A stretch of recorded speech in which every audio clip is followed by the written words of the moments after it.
Assalamualaikum warahmatullahi wabarakatuh. Innal hamdalillah nahmaduhu wa nasta'inuhu wa nastaghfiruh wa na'udzu billahi min syururi anfusina wa min sayyiati a'malina. May yahdihillahu fala mudhillalah wa may yudhlilhu fala hadiyalah. Asyhadu an la ilaha illallah wa asyhadu anna Muhammadan abduhu wa rasuluh. La nabiyya ba'da amma ba'du.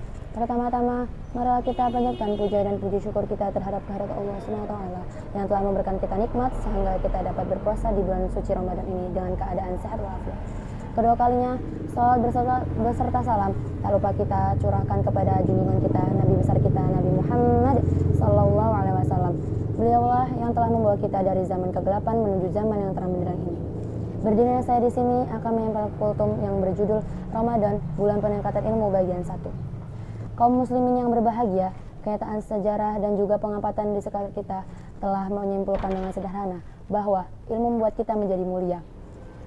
Kesimpulan ini diambil dalam Al-Quran maupun As-Sunnah, dan juga banyak dalil nakli yang menguatkan bahwa ilmu menjadikan seseorang menjadi mulia. Maka dari itu, mari kita teliti satu persatu mengapa ilmu menjadikan seseorang menjadi mulia di dunia dan di akhirat.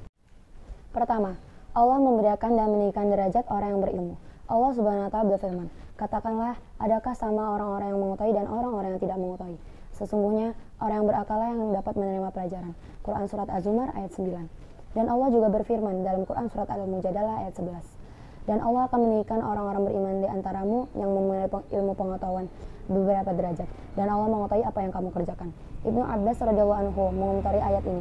Beliau mengatakan, dan sungguh perbedaan antara ulama dan juga kaum muslim biasa adalah 700 derajat, di mana satu derajat ke derajat lainnya sama dengan 500 tahun perjalanan.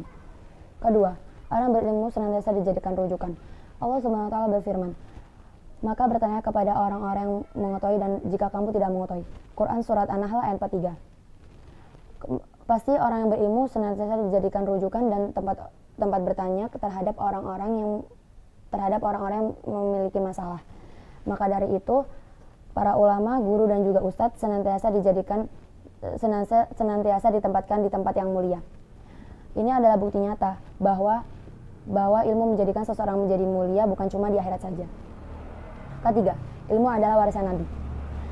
Dari Abu Darda radhiyallahu anhu, Rasulullah SAW bersabda, ulama adalah pewaris Nabi, dan Nabi tidak pernah mewariskan dirham maupun dinar, tapi Nabi mewariskan ilmu.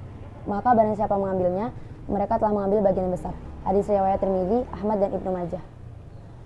Tidak diragukan lagi bahwa manusia paling mulia adalah Nabi. Kemuliaan itu mereka wariskan melalui ilmu agama. Para ulama berhak mendapatkan kemuliaan itu dan derajat mereka akan dibumbungkan tinggi di akhirat nanti sejajar dengan para nabi dan juga para syuhada. Dari Utsman bin Affan radhiyallahu anhu, Rasulullah SAW bersabda, yang pertama yang mendapatkan syafaat ada 3, yaitu para nabi, para ulama dan juga para syuhada. Hadis riwayat Ibnu Majah. Keempat, karena ilmu membuat kita beramal dengan baik dan juga ditakuti oleh syaitan. Dari Abu Darda radhiyallahu anhu, Rasulullah SAW bersabda, dan sungguh perbedaan keutamaan orang yang berilmu dan juga orang yang gemar ibadah sebagaimana keutamaan bulan purnama dari seluruh bintang lainnya. Hadis riwayat Tirmidzi, Ahmad. Mengapa orang yang berilmu lebih mulia dibandingkan orang yang gemar ibadah? Logika kita pasti bisa menjawabnya. Orang yang berilmu salat sunnah 2 rakaat. Mereka mengetahui bacaan, syarat dan rukunnya. Setelah mereka mengetahui hal-hal yang bisa merusak ibadahnya. Sedangkan orang yang gemar salat 8-12 rakaat, mereka tidak memahami bacaannya, tidak memahami adabnya dan juga tidak memahami syarat dan rukunnya. Kira-kira mana yang lebih baik amalannya? Semoga Allah memudahkan kita dalam menjalankan ilmu agama dengan baik dan istiqomah.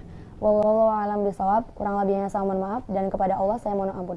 Wassalamualaikum warahmatullahi wabarakatuh.